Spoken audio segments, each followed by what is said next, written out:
समिति में कौन लोग होते हैं? संसद के सदस्य होते हैं। ठीक है, कभी कभी आपने जुडिशियल कमेटी नाम सुना होगा कि इसकी जांच के लिए न्यायिक समिति बनाई गई है। न्यायिक समिति बनाई गई है, सुना नहीं सुना है? सुना है। ठीक है, तो ना तो ये पार्लियामेंट्री कमेटी थी ना जुडिशियल कमेटी थी। This committee was very internal to the government. सरकार ने अपने, ठीक है, अपना एक मिनिस्टर उससे बोल दिया तुम अनुशंसा बताओ क्या करना है। तो very internal to the government.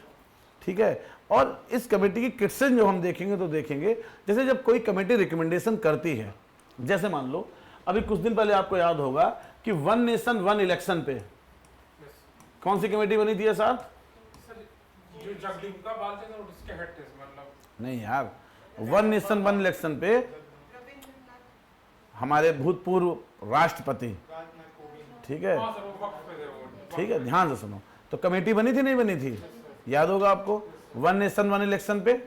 ठीक है, तो जब कोई कमेटी बनती है वो आपस में डिस्कस करती है, और जो स्टेक होल्डर्स होते हैं, स्टेक होल्डर जो हितधारक हैं, ठीक है, जैसे मान लो मैं कमेटी बनाऊं यहाँ, मैं यहाँ 3 लोगों की कमेटी और 3 टीचर्स की, और मतलब इन बच्चों को और कैसे अच्छे से पढ़ाया जा सकता है इसके लिए अनुशंसाएं दीजिए।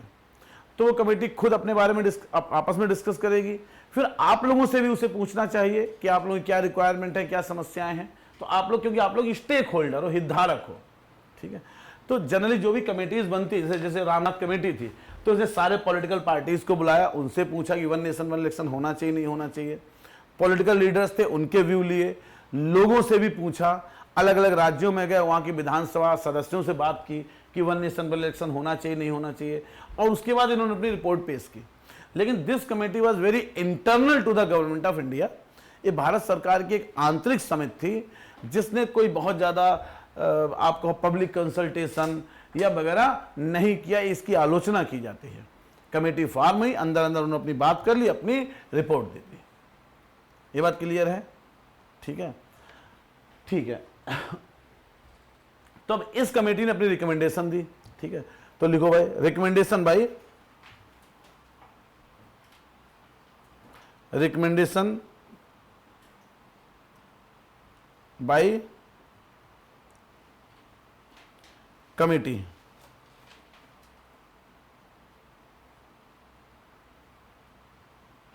ठीक, अब इस कमेटी ने कहा कि भाई फंडामेंटल ड्यूटीज ऐड होनी चाहिए। फंडामेंटल ड्यूटीज क्या होनी चाहिए? ऐड होनी चाहिए। ठीक है, फंडामेंटल ड्यूटीज होनी चाहिए। ठीक है, अब इनिशियली इस कमेटी ने 8 फंडामेंटल ड्यूटीज बताई, 8 फंडामेंटल ड्यूटीज बताई, 8 फंडामेंटल ड्यूटीज बताई। ठीक है, और इस कमेटी ने कहा अच्छा ठीक है, पहले 8 फंडामेंटल ड्यूटी बताई। ठीक है, सरकार ने इनकी सारी अनुशंसाएं मान ली। ठीक है, 8 फंडामेंटल ड्यूटीज ठीक है, लेकिन 2 फंडामेंटल ड्यूटी अपने पास से बढ़ा दी। ठीक है, और 42वें संविधान संशोधन द्वारा पार्ट 4A जोड़ा। पार्ट 4A में कितनी फंडामेंटल ड्यूटी जोड़ी? 10 फंडामेंटल ड्यूटी जोड़ी। क्लियर, याद रहेगा? तो द कमेटी प्रपोज्ड, हिंदी में क्या बोलो, कहां पे है? हाँ? खाली अनुशंसा ही तो है, अनुशंसा की अनुशंसा। ठीक है, तो अनुशंसा में क्या है? तो originally proposed 8 fundamental duties, originally proposed 8 fundamental duties, originally proposed 8 fundamental duties,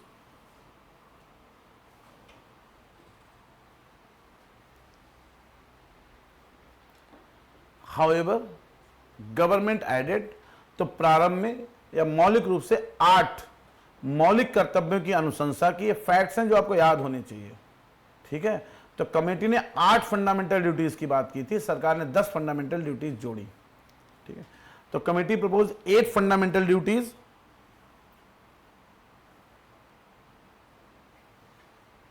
ठीक है, however by 42nd Constitutional Amendment Act,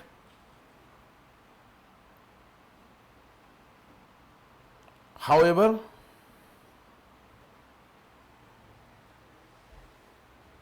by 42nd Constitutional Amendment Act, Part 4A,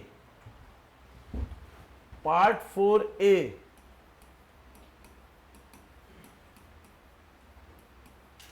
was added,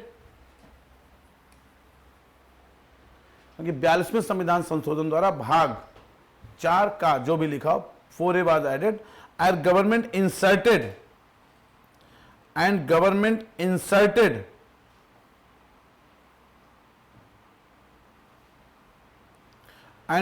inserted 10 fundamental duties, एवं सरकार ने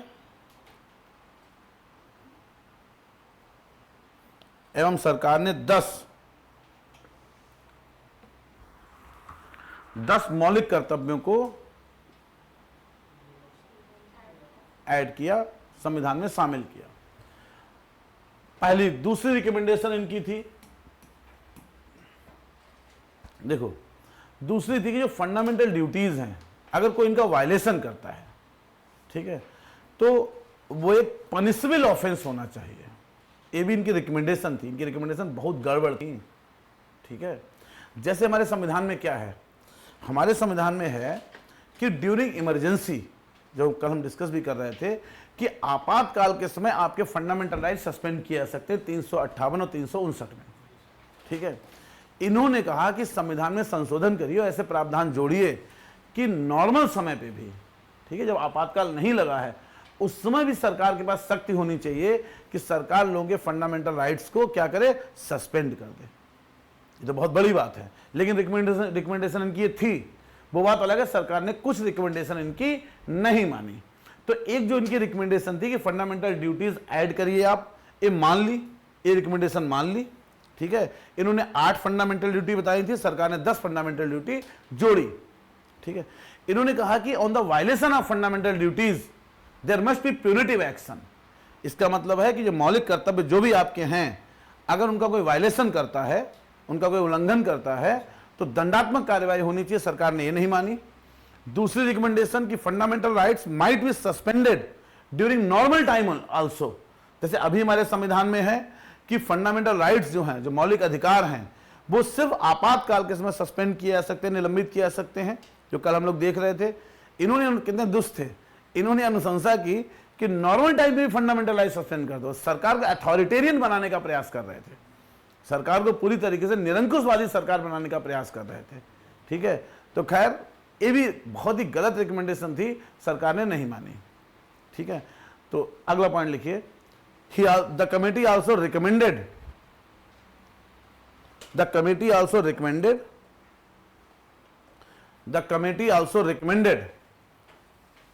punitive action against the one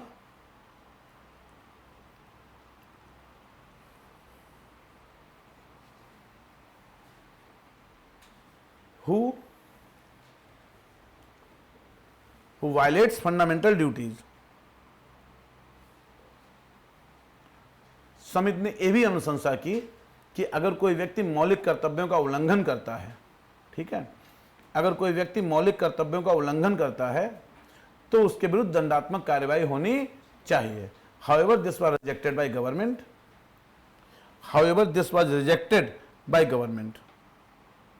हालांकि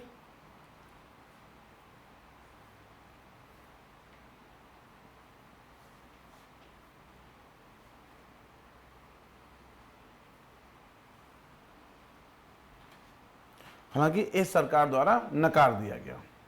the committee also recommended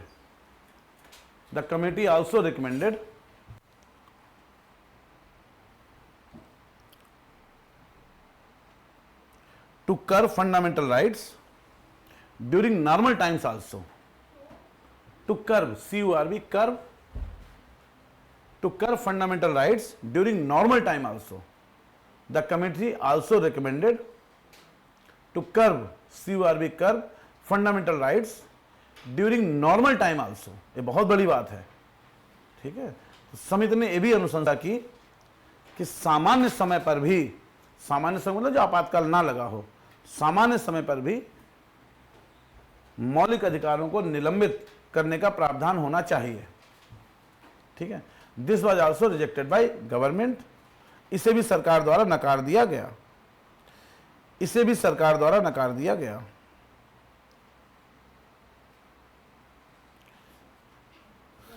हाँ बेटा, सामान्य समय पर भी मौलिक अधिकारों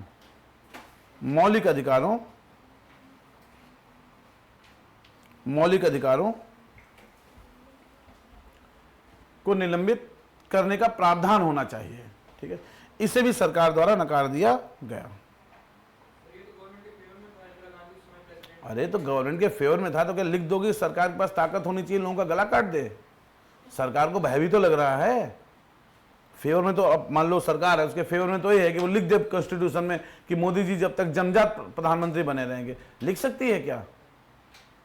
फेवर में तो है, ठीक है, लेकिन उस समय वैसे ही इमरजेंसी लगी हुई थी, जन संतोष वैसे ही बहुत भड़क रहा था। वो बहुत भाई वो उस समय भारत के लिए बहुत ही एक संवेदनशील समय था। ठीक है, तो वो चीज़ें उतनी आसान थी नहीं। तो ठीक है, फंडामेंटल ड्यूटी समझ में आ रही है। ठीक है भाई, इतना क्लियर है? ठीक है, तो अब इन्होंने अनुशंसा कर दी। ठीक है, अब थोड़ा सा बाकी देशों से कंपेयर कर लेते हैं।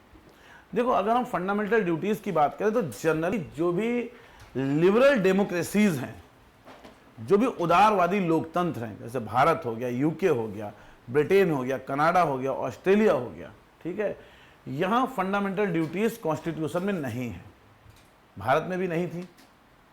ठीक है, तो जो भी लिबरल डेमोक्रेसीज हैं वहां फंडामेंटल ऐसे इनकी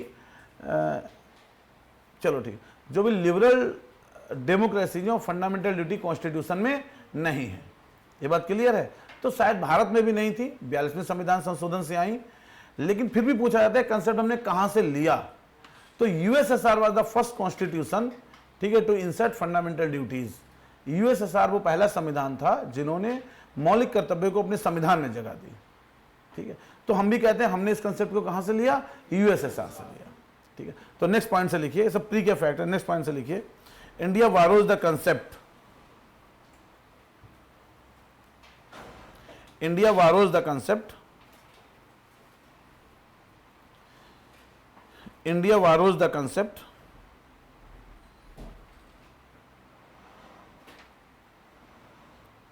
फ्रॉम यूएसएसआर। भारत ने इस सिद्धांत को यूएसएसआर से ग्रहण किया है, यूएसएसआर से ग्रहण किया है। Most of the liberal democracies of the world, most of the liberal democracies of the world do not have duties in their constitution, do not have duties in their constitution except Russia, चलो ठीक है, accept नहीं। तो विश्व के अधिकांश उदारवादी लोकतंत्रों में, विश्व के अधिकांश उदारवादी लोकतंत्रों में मौलिक कर्तव्य संविधान में नहीं लिखित नहीं है। लगाओ,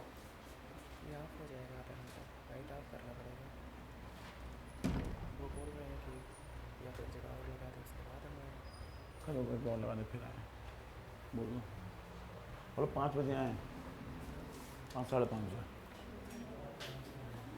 और कल मीटर जल गया था ना, अब मीटर लगाने वाले आए हैं, तो बोले अब लाइट फिर ऑफ हो जाएगी। हमने भाग जाओ 5 बजे आना लगाने, तो पूरा स्टीम बात हो जाता है यहाँ। लोगे स्टीम बात? 5 स्टार होटल जाना पड़ेगा बिटिया, तब वहाँ जाके स्टीम बात मिलेगी। कोर्स खुल जाएंगे बिल्कुल। कहाँ खुले अभी? अंदर जो क्या होता है डर से बाहर निकल जाएगी, पसीना पसीना, लाल चेहरा, कितना प्यारा लगेगा बेटा। ठीक है, विश्व के अधिकांश उदारवादी लोकतंत्रों में मौलिक कर्तव्य संविधान में लिखित नहीं है। ठीक है, however USSR, China, Japan and Germany, however USSR, China, Japan and Germany, Japan and Germany, हालांकि यूएसएसआर, चाइना कहाँ डेमोक्रेसी है सर? तभी जो कह रहा हूं उदारवादी में नहीं है, लेकिन इन देशों में है। ठीक है, हाउएवर यूएसएसआर भी डेमोक्रेसी नहीं है। China, Japan and Germany have some sort of duties in their constitution. तो आपको याद रखना है कहाँ कहाँ हैं। हालांकि यूएसएसआर, चाइना, चीन, जापान और जर्मनी कि संविधान में कुछ मौलिक कर्तव्यों की बात की गई है। Have some sort of fundamental duties in their constitution, in their constitution. Sir जो रशिया है सर वो डेमोक्रेटिक है ना सर रशिया? नहीं, डेमोक्रेसी नहीं, वहाँ भी पहले नहीं हुआ करते हुए ये सारा अभी भी नहीं इलेक्शन है। तो होते हैं सर। इलेक्शन करा लेते हैं लेकिन पुतिन ही जीत रहे हैं पिछले 20 साल से, और 99% वोट मिलते हैं उनको।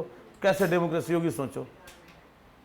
क्या कोई लीडर इतना पॉपुलर हो सकता है उसे 98% वोट मिल जाए? वो 2% भी सिर्फ इसलिए नहीं मिलते, वो कहते हैं कि हाँ 2% दे दो यार, 2 ठप्पे उनके पे भी लगा दो।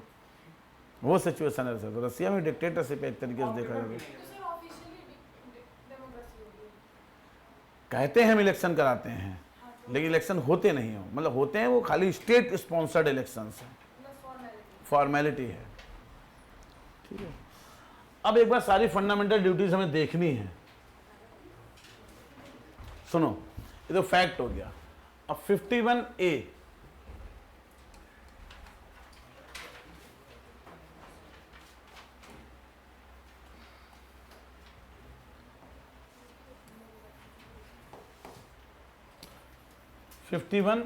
तो एक बार खोलो भाई वेयर एक्ट, वेयर एक्ट खोलो एक बार।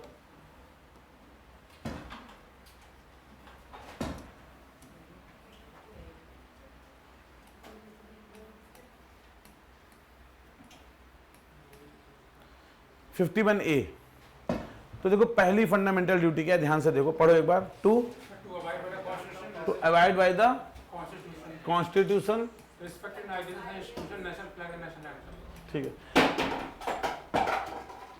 अब जो सारी फंडामेंटल, कोई बात नहीं, सुनो, ये जो सारी फंडामेंटल ड्यूटीज हैं, आपको अपनी जगह छोड़ दो, एक पेज आपको अपनी कॉपी में लिखनी है और इनको अपने जीवन में उतारना है। ठीक है, पढ़ना है इनको 2-3 बार और प्रयास। देखो फंडामेंटल ड्यूटीज हैं और ये सारी इंपॉर्टेंट हैं। ठीक है, तो 51A में क्या है एक बार पढ़ो। To abide by the constitution, क्या है? ठीक है, तो राष्ट्रीय फ्लैग, राष्ट्रीय एंथम, इसकी रेस्पेक्ट करना। ठीक है, सेकेंड बी क्या है?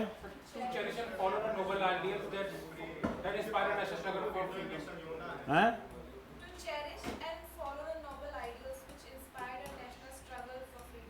ठीक है, तीसरा क्या है? सी क्या है? To uphold sovereignty integrity of India. ठीक है, डी क्या है?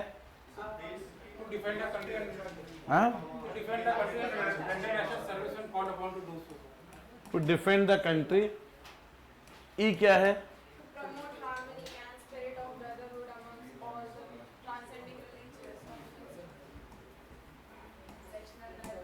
ठीक है, एफ क्या है?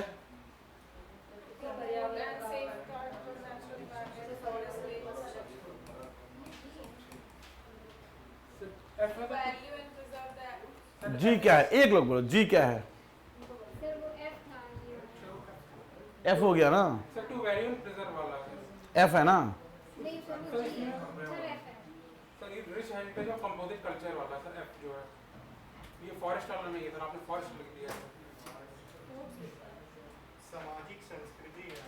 अरे यार, ऊपर नीचे हो गया एफ और जी बस। एफ है टू वैल्यू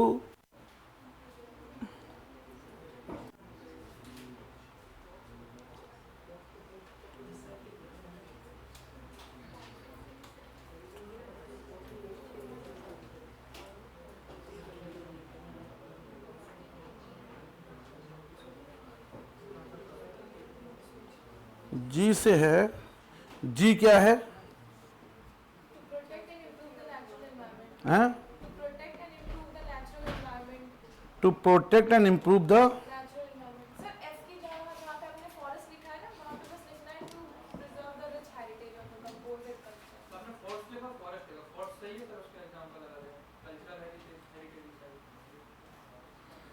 रिच हेरिटेज।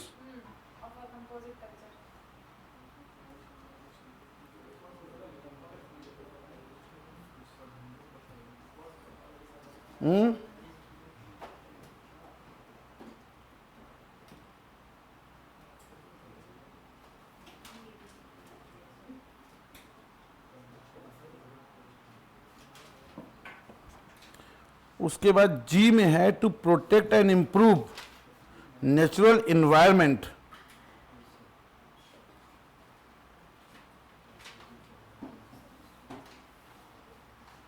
पढ़ो एक बार सारे लोग।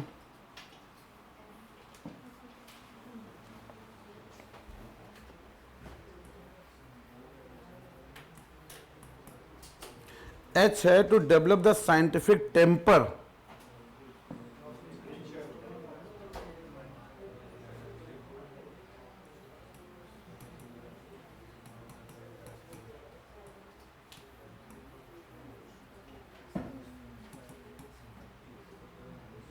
आई है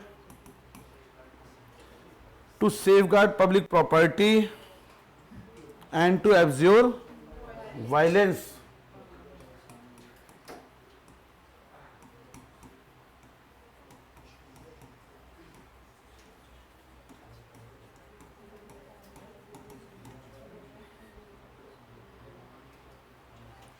आई के बाद क्या आएगा? जे। जे क्या है? To strive towards excellence.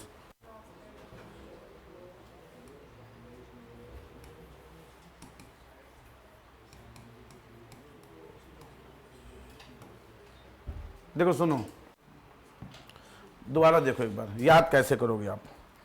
पहला है ए फॉर एंथम, आप याद रखो। तो पहला क्लियर हो गया, ए फॉर एंथम। तो इसमें क्या लिखा हुआ है? To abide by the constitution, respected ideals and institution, the national flag and national anthem. खत्म हो गया, ठीक है। B Bapuji Indian freedom struggle. तो इंडियन फ्रीडम स्ट्रगल के जो आइडियल्स हैं उनको हमें क्या करना है? The noble ideals which inspired our national struggle for freedom. C का मतलब कंट्री के अंदर सॉवरेंटी और इंटीग्रिटी को प्रोटेक्ट करना है, ठीक। डी का मतलब है डिफेंड। तो हमें क्या करना है? Defend the country, natural service आप प्रोवाइड करो। डी क्लियर है? डी क्लियर है, ठीक है। उसके बाद है ई का मतलब इक्वालिटी कब आएगी? ब्रदरहुड। तो ई किसके बारे में है? E to promote harmony, spirit of common brotherhood, religious linguistic religion. F fort का मतलब कल्चरल हेरिटेज। फोर्ट हमारे क्या है? Cultural heritage. क्लियर है? फोर्ट्स क्या है? Cultural heritage. एफ के बाद आ गया तुम्हारा जी का मतलब ग्रीन का मतलब एनवायरमेंट। तो जी किससे रिलेटेड है? एनवायरमेंट। जी के बाद आ गया एच में दो हो गए हाईटेक और ह्यूमनिज्म। हाईटेक का मतलब साइंटिफिक टेम्पर, और उसमें क्या लिखा है? Humanism. Eye for an eye make the whole world blind. तो एब्ज्योर वायलेंस, आपको किससे दूर रहना है? वायलेंस से दूर रहना, आई, ठीक है। आई के बाद जे। अबे जीनियस है, वो होगा जी, लेकिन जे से कर दिया जीनियस। तो जीनियस का मतलब to strive towards excellence in all spheres of individual and collective activity. तो जीनियस का मतलब टू स्ट्राइव टुवर्ड्स एक्सीलेंस। और के का मतलब नॉलेज, बच्चों को पढ़ाओ भाई। 11 ड्यूटी है। जनरल आपको पता होना चाहिए कौन सी ड्यूटी किससे रिलेटेड है, ताकि आप मैच कर सको उस चीज को। क्लियर है, ठीक है। तो देखो ए से क्या हो गया? एंथम। तो पहली ड्यूटी क्या है? हमें रेस्पेक्ट करना है national flag, national anthem, our constitution, ठीक है, और जो भी इंस्टीट्यूशन है। ए क्लियर हो गई। बी बापू सीधे क्या जुड़ा है? राष्ट्रीय स्वतंत्रता संग्राम। तो जो भी आइडियल्स हैं नेशनल फ्रीडम स्ट्रगल के, उन आइडियल्स की रेस्पेक्ट करनी है। सी कंट्री। तो हमें क्या करना है कि जो इंडिया की कंट्री का क्या है? सॉवरेंटी, इंटीग्रिटी और यूनिटी, उसको प्रोटेक्ट करना है। D defend. तो फिर टू डिफेंड द कंट्री और render national service in case of requirement. तो जब भी आवश्यकता होगी आपको क्या देना है? नेशनल सर्विस देना है। डी। ई इक्वालिटी का मतलब ब्रदरहुड, याद है? ब्रदरहुड प्रमोट करना है, भ्रातृत्व तो बढ़ाना है। एफ का मतलब फोर्ट का मतलब रिच हेरिटेज। जो भी हमारे रिच हेरिटेज हैं, चाहे कल्चरल हेरिटेज हो, जो दुर्ग हैं, ताजमहल है, इन सबको प्रोटेक्ट करना है। जी कौन सा हो गया? जी का मतलब ग्रीन का मतलब क्या है? एनवायरमेंट। हमें एनवायरमेंट प्रोटेक्ट करना है। जी के बाद कौन सा आएगा? एच हाईटेक और ह्यूमनिज्म। तो हाईटेक का मतलब साइंटिफिक टेम्पर प्रमोट करना है, और एच का मतलब ह्यूमनिज्म, ह्यूमनिज्म, ठीक है। एच के बाद आई, आई से याद हो गया एब्सोल्यूट वायलेंस, हमें हिंसा से दूर रहना है, पब्लिक प्रॉपर्टी को सेफगार्ड करना है, बसों में आग नहीं लगानी है, and to abjure violence, violence का मतलब हिंसा से दूर रहना है। इसके बाद कौन सा हो गया, जे, जे का मतलब जीनियस, जीनियस का मतलब to strive towards excellence in all spheres of life, ठीक है। तो जीवन के हर क्षेत्र में आपको उत्कृष्टता को प्राप्त करने का प्रयास करना, ये भी आपकी ड्यूटी है जीवन के हर क्षेत्र में। तो घर में आप खाना बनाते हो तो शानदार खाना बनाओ, खेलते हो तो बहुत अच्छा खेलो, पढ़ते हो तो बहुत मेहनत से पढ़ाई करो। तो जीवन के हर क्षेत्र में you have to achieve excellence in life, ठीक है, excellence in life. And finally K का मतलब नॉलेज, नॉलेज का मतलब एजुकेशन। याद कर पाओगे 11 ड्यूटी?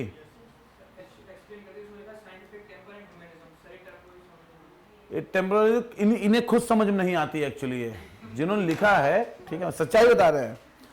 साइंटिफिक टेम्पर क्या है, देखो साइंस क्या होती है समझो। What do you mean by science? Science क्या है? Scientific temper, this science is based on the rationality, ठीक है। अगर साइंटिफिक टेम्पर मेरे अंदर होगा, ठीक है, इसकी हिंदी क्या लिखी, वैज्ञानिक दृष्टिकोण। वैज्ञानिक दृष्टिकोण का मतलब है आई विल फाइंड आउट, ठीक है, the cause and effect of each and every activity, ठीक है। मैं हर एक्टिविटी के पीछे कारण और उसका परिणाम, कारण और प्रभाव ढूंढने का प्रयास करूंगा। जैसे मुझसे किसी ने पूछ दिया कि भाई मंगलवार को हनुमान जी का व्रत रखना, हनुमान जी प्रसन्न होते हैं। तो अगर मेरे अंदर साइंटिफिक टेम्पर होगा, ठीक है, एक तो है कि धर्म के नाम पे आस्था है कि ठीक है भाई धर्म पे तो सारे विज्ञान जीरो हो गए, लेकिन अगर मेरे अंदर साइंटिफिक टेम्पर होगा देन आई विल आस्क कि मंगलवार में भाई ऐसा क्यों हनुमान जी प्रसन्न हो रहे हैं, मंगलवार को ही नॉनवेज क्यों नहीं खाना है, क्या ट्यूसडे को हनुमान जी अलाउ किए दे, वेडनेसडे को हनुमान जी अलाउ किए दे रहे हैं, ठीक है। तो साइंटिफिक टेम्पर का मतलब है you will question all the established principle, कि जो भी एस्टैब्लिश्ड प्रिंसिपल हैं, जो भी स्थापित सिद्धांत है, आप उन्हें क्वेश्चन करोगे, आप प्रश्न करोगे और उनका उत्तर ढूंढने का प्रयास करोगे। You will not basically believe on any established fact without the due rationality. जब तक आप उसके पीछे तर्कशीलता नहीं होगी, जब तक उसके पीछे आपको तर्क नहीं मिलेगा, आप उसे नहीं मानोगे। That is scientific temper, scientific temper, ठीक है। तो साइंस है यही, साइंस का मतलब कॉज एंड इफेक्ट। साइंस क्या है? Cause and effect. तो अगर आपके अंदर साइंटिफिक टेम्पर होगा, ठीक है, अगर आपके अंदर वैज्ञानिक दृष्टिकोण होगा, तो वैज्ञानिक दृष्टिकोण का मतलब है कि आप किसी भी बात की विश्वसनीयता को तभी अपनाओगे जब आप उसके पीछे का कारण जान लोगे, ठीक है। अब 90% चीजें जो हम लोग करते हैं उसके पीछे कोई कारण नहीं है, हम आपको बता रहे हैं। 90% काम जो हम लोग करते हैं उसके पीछे हम कोई भी कारण नहीं है। सोच लो, आप अपने मन में सोच लेना, 10% चीजों के पीछे के कारण हमें पता होते हैं। तो इस साइंटिफिक टेम्पर को हमें बढ़ाना है, इस साइंटिफिक टेम्पर को हमें क्या करना है? बढ़ाना है। Humanism is the philosophy which focuses on fact, number 1, all humans are equal, सारे मानव समान हैं। तो ह्यूमनिज्म इसको बोलते हैं मानवतावाद, ठीक है। मानवतावाद एक दर्शन है जो 2 सिद्धांतों पर आधारित है।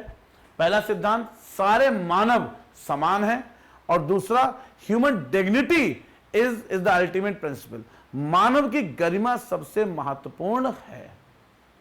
क्लियर है? तो ह्यूमनिज्म, मानवतावाद किस पे आधारित है?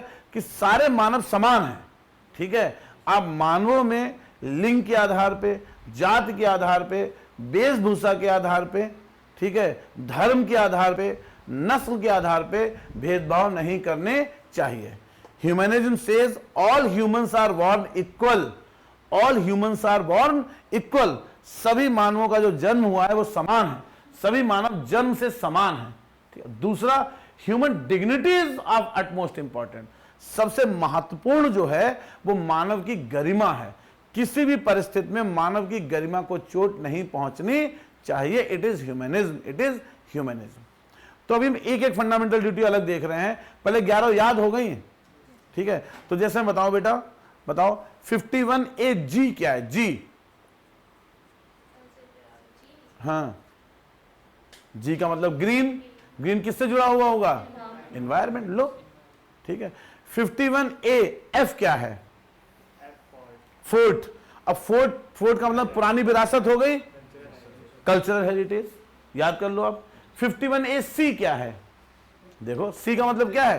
कंट्री। तो कंट्री का क्या इंपॉर्टेंट है? सॉवरेनिटी, इंटीग्रिटी एंड यूनिटी, ठीक है। 51A D क्या है मांडवी? देखो, डिफेंड। क्या करोगे आप? कंट्री को डिफेंड करोगे, और जब भी आवश्यकता होगी आप जो नेशनल सर्विस है वो आप रेंडर करोगे। करोगे नहीं करोगे? 51A K क्या है वंदना? के याद नहीं हो पा रहा है यार। नॉलेज। नॉलेज का मतलब बच्चों के लिए शिक्षा, ठीक है। 51A और कौन सा बच्चा? I क्या है? Absorb violence. पब्लिक प्रॉपर्टी को सेव करोगे आप और वायलेंस को एब्जॉर्ब करोगे। तो 11 ड्यूटी तो याद कर लोगे आप, कर लोगे नहीं कर लोगे? 51A B क्या है कंचन? बापूजी, जो भी स्वतंत्रता संग्राम के आदर्श हैं, भाई हमारा स्वतंत्रता संग्राम हुआ वो कुछ आदर्शों पे टिका हुआ था। हम लाठी डंडा लेके नहीं लड़े हैं, हमारा स्वतंत्रता संग्राम कुछ आदर्शों पे टिका हुआ था। तो उन आदर्शों को हम अपने जीवन में उतारेंगे, उन्हें बनाए रखेंगे। हो गया 51A B, ठीक है। तो 11 ड्यूटी जो आपके लिए इंपॉर्टेंट है, ये आपको याद होनी चाहिए। अब देखो, मैंने आपको याद करने का तरीका बता दिया, लेकिन अच्छा बच्चा जो होगा उसको वर्ड टू वर्ड थोड़ा सा पढ़ेगा और समझेगा। और कोई शब्द इसमें देख लेते हैं, एक बार दोबारा से पढ़ो भाई। पहला देखते हैं 51A, to avoid by the constitution. तो हम सबका ये एक कर्तव्य है, ठीक है, कि हम अपने संविधान के आदर्शों का पालन करें। तो संविधान में जो भी लिखा है उनके आदर्शों का पालन करें। Respect it's ideals and institution. तो संविधान के जो आदर्श हैं, संविधान की जो संस्थाएं हैं, संवैधानिक संस्थाएं हैं, ठीक है, उनकी रेस्पेक्ट करें। राष्ट्रपति को रेस्पेक्ट करो। तुम तो रेस्पेक्ट करते नहीं हो, तो सारे नेता चोर दिखते हैं, तो फंडामेंटल ड्यूटी नहीं मान रहे यार। मानते तो याद भी है सारी। नहीं तो तुम तो कह रहे थे उस दिन नेता लोग ऐसे करते हैं, अपने बच्चों को स्कूल में पढ़ने क्यों नहीं भेजते हैं? क्रिटिसिज्म भी मेरा बेसिक फंडामेंटल राइट तो है इसमें। ऐसा नहीं है। दूसरा तो चेरिश, सर मैं कोई सरकारी कर्मचारी बोल रहा हूँ, तो मेरा तो राइट है। जब सरकारी सुनो दूसरा सुनो, नेशनल फ्लैग और नेशनल एंथम। नेशनल फ्लैग और नेशनल एंथम। नेशनल फ्लैग अभी हम लोग पढ़ेंगे, नेशनल एंथम। नेशनल एंथम कौन सी है हमारी बेटा? जनगण मन अधिनायक जय। नेशनल सॉन्ग कौन सा है? वंदे मातरम, ठीक है। नेशनल, बताओ बेटा, नेशनल फ्लैग को कब अपनाया था हमने? बोलो नहीं। लिखाया मैंने तुम्हें।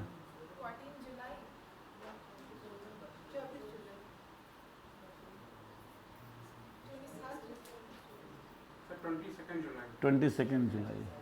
अरे एक ही बच्चा होशियार है, बताओ यार। इकरा कब अपनाया था? क्यों?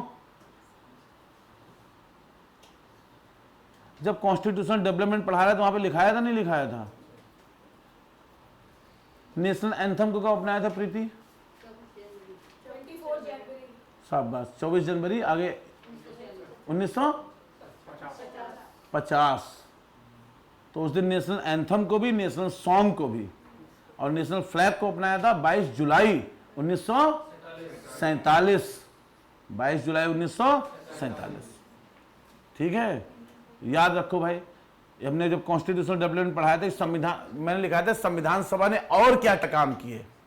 तो संविधान सभा ने ही राष्ट्रीय फ्लैग, राष्ट्रीय झंडे को अपनाया था 22 जुलाई 1947 को। राष्ट्रीय गान और राष्ट्रीय गीत को अपनाया था 24 जनवरी 1950 को। शाबाश प्रीति, वेरी गुड। दूसरा, to cherish and follow the noble ideals which inspired our national struggle for freedom. Clear है? तो जो हमारी नेशनल फ्रीडम को, जो फ्रीडम स्ट्रगल था, उसके कुछ आइडियल्स थे, ठीक है। सबसे बड़ा आइडियल क्या था हमारे नेशनल फ्रीडम का? अगर एक आइडियल पूछा जाए, अहिंसा। शाबाश, सत्य और अहिंसा। सत्याग्रह, अहिंसा, ठीक है। तो आपको भी अपने जीवन में अहिंसात्मक व्यवहार करना है, कूट नहीं देना है सबको। दोनों बार बार में कूट देते हो लोगों को, ठीक है रिचा? अहिंसात्मक। सत्याग्रह क्या है? सत्याग्रह सत्य के लिए आग्रह करूं?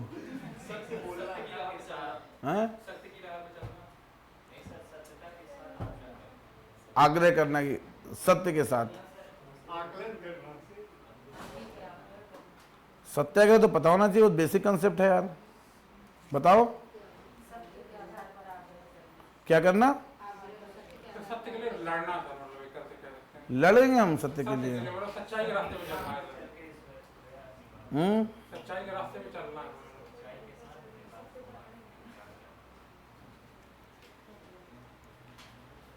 आग्रह करना, सत्य के साथ आग्रह।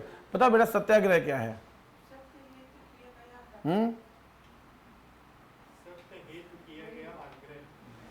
तो क्या आग्रह करें?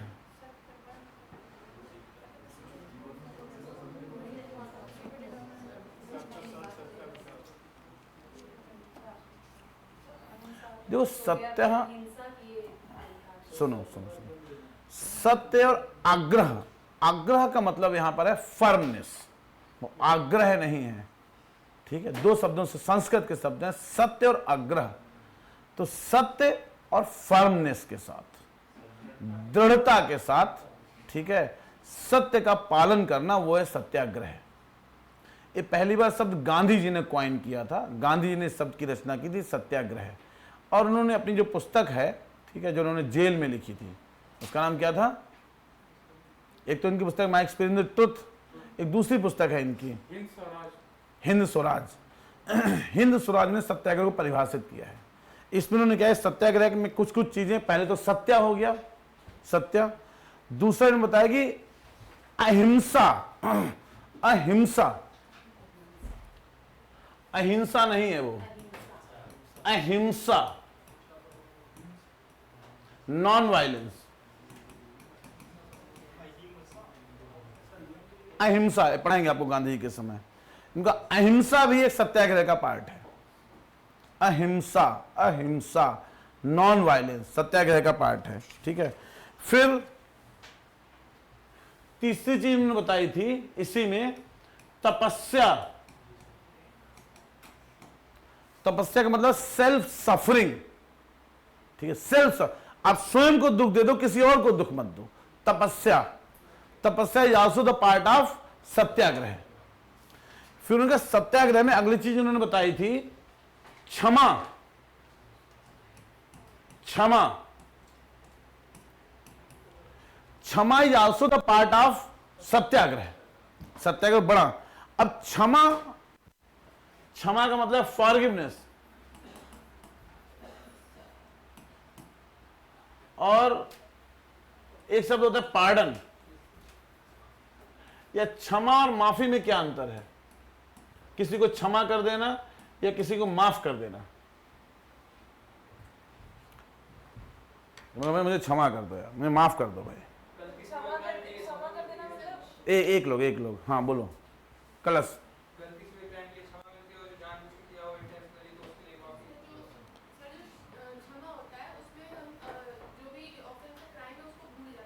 बिल्कुल सही बात है, ये बता कितनी अच्छी बात है, ठीक है। तो जैसे माफ करने का मतलब क्या है? जैसे तुमने मेरा पेन चुराया, ठीक है, अब पेन चुराया तो तुम्हें इसका दंड मिलना चाहिए, ठीक है। तो अगर मैं आपको माफ करूंगा तो जो दंड आपको मिलना चाहिए था वो दंड मैं आपको नहीं दूंगा, लेकिन अगली बार जहां तुम बैठे होगे मैं अपना पेन पहले उठा के जेब में रख लूंगा। इसका मतलब मुझे ये पता रहेगा कि तुमने मेरा पेन चुराया था, लेकिन मैंने तो माफ कर दिया है, तो उसका जो दंड तुम्हें मिलना चाहिए था वो दंड तुम्हें नहीं मिला है। क्षमा का मतलब है, क्षमा का मतलब है कि मैं दंड तो नहीं दूंगा, लेकिन मैं भूल जाऊंगा कि तुमने मेरे विरुद्ध कोई अपराध किया था। वो है क्षमा। जब पूर्ण हृदय से किसी व्यक्ति का अपराध ही आप भूल जाते हो। बिल्कुल सही कह रही हो, अब तुम्हें याद है, देखो होशियार हो तुम, इतनी होशियार हो तुम यार, ठीक है। क्षमा का तो समझ आ रहा है बेटा, ठीक है। तो क्षमा बड़ा शब्द है, क्षमा। लोग क्षमा नहीं कर पाए। गांधी जी ने कहा था ना कि forgiveness is the strength, is the forgiveness is the quality of strong, we can never forgive. UPSC GS paper 4 में 2 बार आ चुका है कि क्षमा करना शक्तिशाली लोगों का काम है, कमजोर व्यक्ति कभी क्षमा नहीं कर सकता। जब आप बहुत शक्तिशाली होगे तो आप क्षमा कर पाओगे। अब इस पर लिखना है 200 वर्ड। कमजोर व्यक्ति कभी क्षमा नहीं कर। अगर आप कमजोर हो तो आपके अंदर बदले की भावना हमेशा रहेगी। अगर आप सत्यशाली हो तभी आप क्षमा कर सकते हो, ठीक है। और लास्ट इसमें है कि आपके अंदर एक विश्वास होना चाहिए कि आप सामने वाले का हृदय परिवर्तन कर दोगे, तो वो है सत्याग्रह। तो 5 चीजों से मिलकर बना है सत्याग्रह। सत्याग्रह, सत्याग्रह में सत्य अग्रह, दृढ़ता से सत्य का पालन, दृढ़ता से, आग्रह नहीं कर रहे हैं हम, दृढ़ता से सत्य का पालन। फिर होता है इसके 5 कंपोनेंट हैं, अहिंसा, सत्य, अहिंसा, नॉन वायलेंस, सत्य तो हो ही गया, अहिंसा इसमें है, अहिंसा, तपस्या, क्षमा, और have the faith that you can change the heart of other, कि तुम दूसरे व्यक्ति का हृदय परिवर्तन कर। पहले तो फेथ होना चाहिए। तो गांधी जी को फेथ था कि अगर हम सत्याग्रह के रास्ते पे चलेंगे तो अंग्रेज एक ना एक दिन देश को छोड़ के चले जाएंगे। तो फेथ होना चाहिए आपके अंदर, वो भरोसा होना चाहिए। ये बात क्लियर है? तो ये हमारे आइडियल्स थे स्वतंत्रता संग्राम के।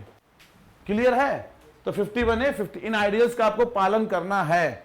तो बापू जी से याद रखो आइडियल्स। जैसे जो फ्रीडम फाइटर्स थे तो वो कुछ एक्सट्रीमिस्ट भी थे और कुछ लिबरल थे, तो आइडियल्स तो दोनों के थे ना, तो दोनों उन सबका समावेशन कर लो, ठीक है।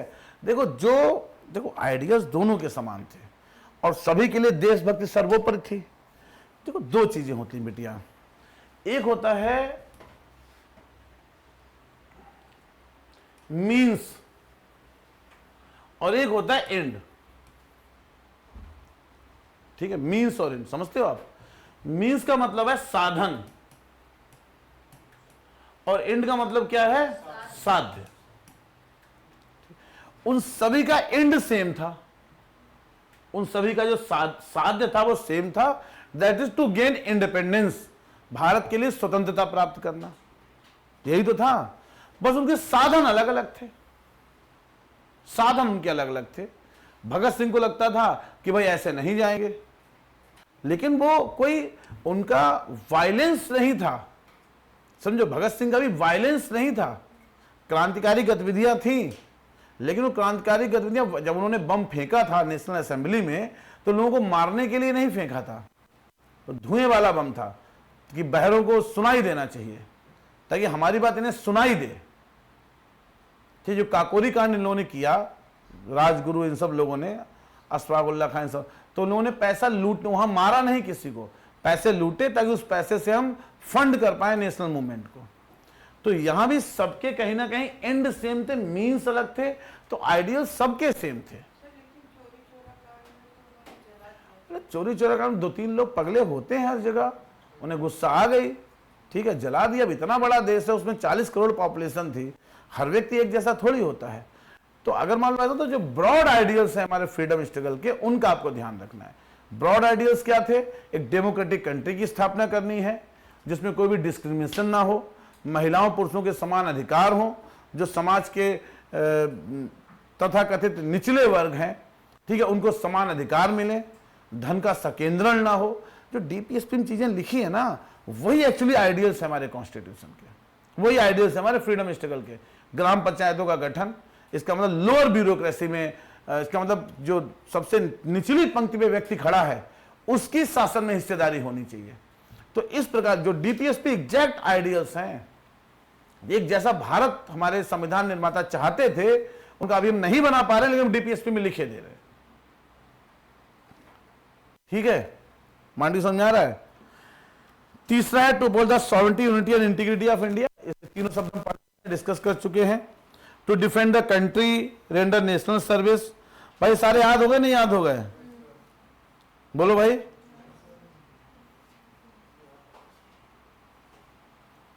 कर लोगे आप? अब देखो सम केस लॉज।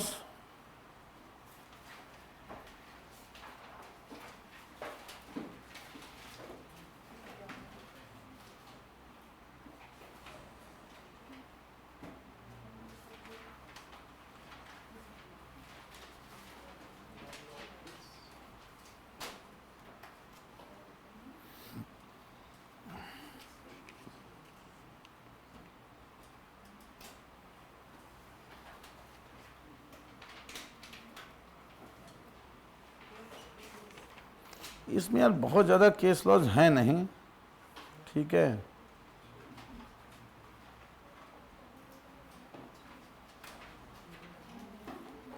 चलो फिर भी 2-3 लिख लो। पहले लिखो बिजॉय इमैनुअल, बिजॉय BIJOE, जिन जिन केस लॉज में बात हुई है फंडामेंटल ड्यूटीज की उनकी बात करें। Bijoe BIJOE, Bijoe Emmanuel versus state of Kerala 1986।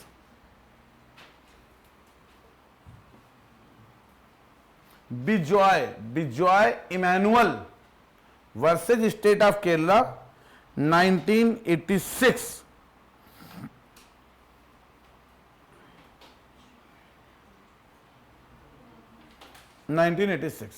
ठीक है। तो इसमें एक व्यक्ति था, उसने नेशनल एंथ, अच्छा अभी हम भी देखेंगे थोड़ा लास्ट में क्या हम इसको, क्या इसको लीगल स्टेटस क्या है। तो एक व्यक्ति थे, उन्होंने नेशनल स्कूल में नेशनल एंथम गाने से मना कर दिया, ठीक है। और उसके पीछे वही पुराना कारण है कि भाई हम अल्लाह ईश्वर एक ही व्यक्ति की पूजा करते हैं, तो जनगणमन अधिनायक जय, हम किसी और की पूजा नहीं कर सकते। हालांकि इस मामले में कोर्ट ने, ठीक है, इनके पक्ष में ही फैसला दिया और कहा आर्टिकल 25 जो अनुच्छेद 25 है, जो हम पढ़ चुके हैं, right to freedom of conscience, ठीक है, उसको ऊपर माना। लेकिन कोर्ट ने इस एम्फेसिस पर जोर दिया कि देयर इज अर्जेंट नीड, ठीक है, to message the society that they should start respecting national symbols. पहला केस था फंडामेंटल ड्यूटी के ऊपर, जिसमें कोर्ट ने मौलिक कर्तव्यों के महत्व को रेखांकित किया। तो पूरा जानने की जरूरत नहीं है। देखो, in this case Supreme Court emphasized respect for national symbols. In this case Supreme Court emphasized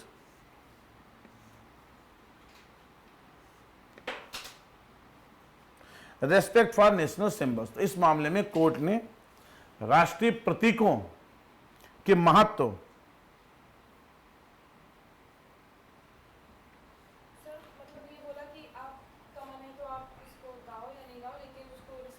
respect करो भाई, ठीक है। तो इस मामले में कोर्ट ने राष्ट्रीय प्रतीक के महत्व को स्थापित करने की बात की। सेकंड लिखो भाई, सेकंड कौन सा हो सकता है? ये तो बिजॉय इमैनुअल हो गया, और कौन कौन से केस लॉज हैं इसमें? झंडा वाले लिख लेंगे, भी थोड़ा आगे आया वो, थोड़ा सा आगे आएगा वो भी, ठीक है। दूसरा Aruna Roy versus union of India 2002। Aruna Roy versus union of India, वो झंडा वाला है, वो आर्टिकल 19(1)A से ज्यादा रिलेटेड है, ठीक है। Aruna Roy versus union of India 2002। तो एक्चुअली हमारी इसके पीछे कहानी क्या थी? हमारी कुछ टेक्स्ट बुक्स में कुछ रिलीजियस कंटेंट था, धार्मिक कंटेंट था, ठीक। तो अरुणा राय मैडम कोर्ट गई और इन्होंने कहा कि जो रिलीजियस कंटेंट है वो कहीं ना कहीं अंधविश्वास को बढ़ावा दे रहा है। सही बात है।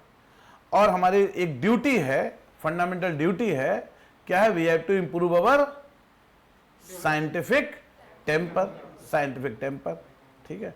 तो कोर्ट ने इनके पक्ष में फैसला दिया और कहा ऐसा रिलीजियस कंटेंट, ठीक है, जिसके पीछे, अब देखो रिलीजियस कंटेंट के पीछे तो वैसे ही तर्क शक्ति नहीं होगी, तो उनका कि साइंटिफिक टेम्पर डेवलप करना स्टेट का पहला कर्तव्य है, रिलीजियस टीचिंग अलग से होती रहेगी। तो जो 2-4 चैप्टर थे जो ज्यादा गड़बड़ थे वो कोर्ट ने हटवा दिए। याद रख पाओगे आप, ठीक है। तो in this case court emphasized to develop scientific temper,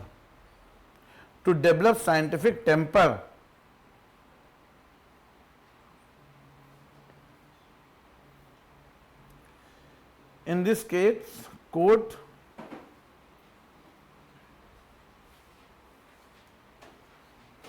sir अगर हम लोग सर प्योरली साइंस की बात करें सर, तो सर साइंस सर, जो बिजॉय इमैनुअल केस है इसको बोलते हुए नेशनल एंथम केस, जो बिजॉय इमैनुअल केस है इसको हम लोग बोलते हुए नेशनल एंथम केस। बोलो बेटा। सर जो अगर सर आप भी सर IITN है सर, मतलब आप भी पढ़े हैं, बहुत केमिस्ट्री पढ़ाते थे सर, जो सर साइंस है सर, क्या वो भगवान को मानती कि नहीं मानती है सर? पंडित जी भगवान को मानते हो? साइंस से सर प्रूफ किया जा सकता है सर गॉड है, क्योंकि सर एक गॉड पार्टिकल भी आ गया है सर, मतलब उसको कहते हैं, मतलब उसका नाम गॉड पार्टिकल, उसका भगवान से कोई मतलब नहीं है। मतलब सर ऐसा है कि मतलब उससे कई पार्टिकल सर जन्म लेते हैं सर, मतलब ऐसा कुछ नहीं है। गॉड पार्टिकल का कंसेप्ट अलग है। जैसे गॉड पार्टिकल क्या है समझो आप, ठीक है? जैसे चार्ज है, चार्ज आवेश, ठीक है? तो चार्ज किसी पे क्यों आता है? इलेक्ट्रॉन के ट्रांसफर से। एक इलेक्ट्रॉन का ट्रांसफर होगा, अगर उसके पास आएगा तो -1 चार्ज और जाएगा तो +1। चार्ज का सबको पता है, शुरू से ही पता है। लेकिन मास किसी पे क्यों आता है? इसका मतलब कि कोई जैसे सेम वॉल्यूम की चीज है, कोई चीज बहुत हल्की है, कोई चीज बहुत भारी है, क्यों?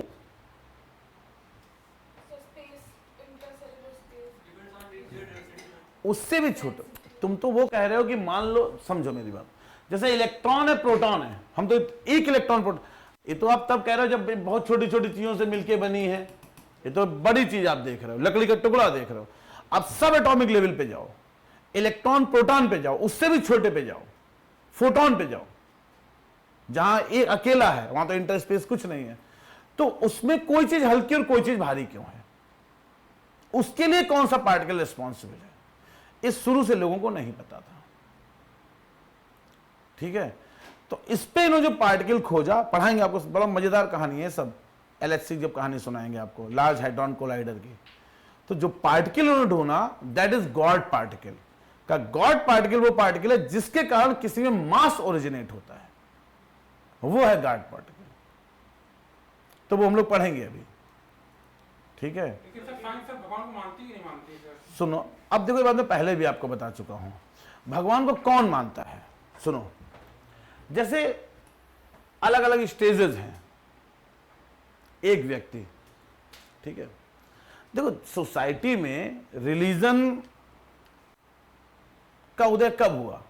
ये रिलीजन का उदय ही क्यों हुआ सोसाइटी में, बताओ? उसका कारण क्या इकरा?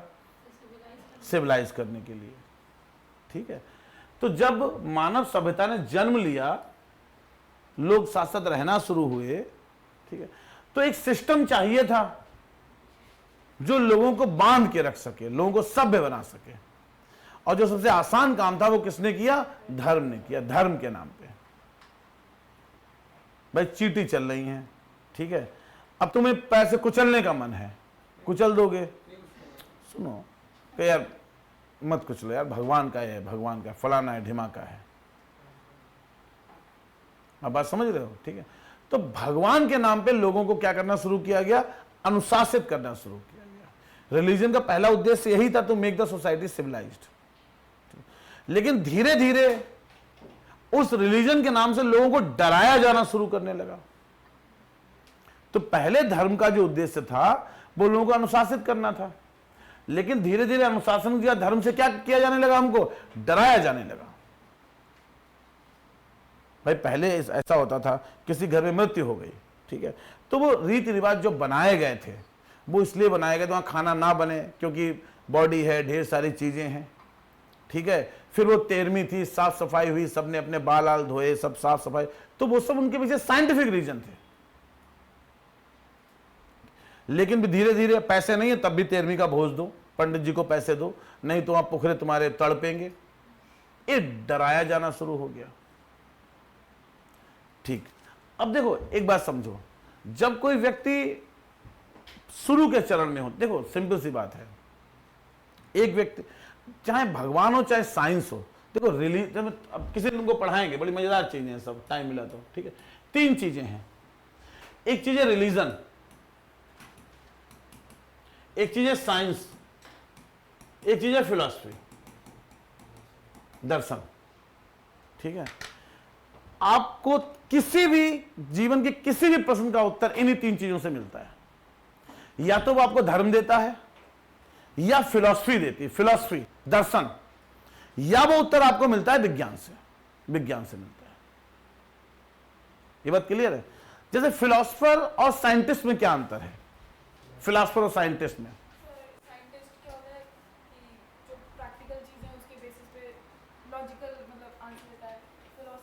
फैक्चुअल होता है, हाइपोथेटिकल। हाइपो जैसे फिलोसफर के लिए कहते हैं, फिलोसफर एक मकड़ी की तरह होता है, जो अपने मुंह से ही वो लार जो निकलती है उसी से क्या करता है, अपना जाला बनाता है।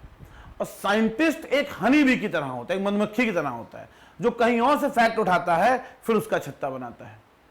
ठीक है, ये पढ़ाएंगे जब आपको शुरू में, जिस दिन आपको पढ़ा रहे होंगे एथिक्स में शुरू की दूसरी तीसरी क्लास में, ठीक है, उस दिन आपको, जिस दिन एकांतवाद और अनेकवाद ये सब पढ़ा रहे होंगे, बड़ी मजेदार चीजें हैं। ठीक है, तो इन जनरल उत्तर सबसे आसानी से कहां से मिलता है, रिलीजन से। रिलीजन से, ठीक, कि भाई मंगलवार को नॉनवेज नहीं खाना, क्यों, धर्म, खत्म, कोई कारण नहीं उसके पीछे, क्यों, कोई रीजन नहीं। ठीक है, उसके बाद साइंस उत्तर देती है, और सबसे मुश्किल से उत्तर मिलता है फिलॉसफी में। समझाएंगे आपको एक दिन, फिलॉसफी, दर्शन, क्योंकि वो प्रश्न भी अपने अंदर ही, जो फिलॉसफर है वो प्रश्न भी खुद ही सृजित करता है और उसका उत्तर भी खुद ही देता है, उसके पीछे कोई फैक्ट नहीं है, कोई उसे लगता है यही सही है। तभी देखो सेम प्रश्नों के उत्तर चार फिलॉसफर अलग अलग तरीके से देते हैं, और चारों फिलॉसफर जिंदा रहेंगे, है या नहीं, चारों को आप पढ़ोगे। साइंस में समस्या है, जैसे फिलॉसफर में क्या है, जैसे कोई एक, जैसे मान लो कोई फिलॉसफर है, ठीक है, अब जैसे आपने पढ़ा एक थिंकर, मान लो आपने पवेट में कोई थिंकर पढ़ा, तो एक थिंकर कहेगा कि लोक प्रशासन की जो इफेक्टिवनेस है उसको बढ़ाने का ये तरीका है, दूसरा कहेगा ये तरीका है। जैसे पब्लिक एडमिनिस्ट्रेशन आप पढ़ोगे, अब पहले थिंकर आप पढ़ते हो FW टेलर, तो टेलर सिंपल बात कहते हैं कि भाई अगर लोगों से काम कराना, उनके मुंह में पैसा भर दो, सच्चाई है, गलत नहीं है, पैसा दो, काम कराओ, सिंपल सा कंसेप्ट है। ठीक है, और जो भी इंडस्ट्रियल रिवॉल्यूशन हुआ उसके पीछे पूरा टेररिज्म था। पढ़ेंगे चीजें हम लोग, थोड़ा सा थोड़ा आप लोग मैच्योर हो जाओ। फिर आए मेयो, एल्टन मेयो, उनका पैसा से कुछ नहीं चाहिए, उनका ऑर्गेनाइजेशन में किसी व्यक्ति की जो इज्जत है उससे वो काम करने के लिए प्रोत्साहित होता है। उन्होंने अपनी फिलॉसफी दी, उसके पीछे एक्सपेरिमेंट किए, बताया, फिलॉसफी दी। और लोग आए, चेस्टर बर्नार्ड आए, ढेर सारे लोग आए, सब अपनी फिलॉसफी दे के चले गए। जैसे फिलॉसफर है मान लो, अब आदि शंकराचार्य थे, उनका एकांतवाद, तो उनकी अलग फिलॉसफी है। वो कहते पूरी दुनिया एक ही तत्व से मिलकर बनी है। कुछ लोग कह रहे हैं द्वैतवाद, पूरी दुनिया दो तत्वों से मिलकर बनी है। कुछ लोग बोल रहे हैं अनेकवाद, कि दुनिया अनेक तत्वों से मिलकर बनी है। अब सबकी फिलॉसफी है, सबकी फिलॉसफी सही है। साइंस में दिक्कत क्या है कि साइंस में मैंने कोई तथ्य प्रूव किया, अब अगर उसे किसी ने गलत प्रूव कर दिया, जैसे साइंस में आप दो शब्द पढ़ते होगे, एक शब्द पढ़ते होगे हाइपोथेसिस और एक पढ़ते होगे लॉ। तो डिफरेंस क्या है हाइपोथेसिस और लॉ में?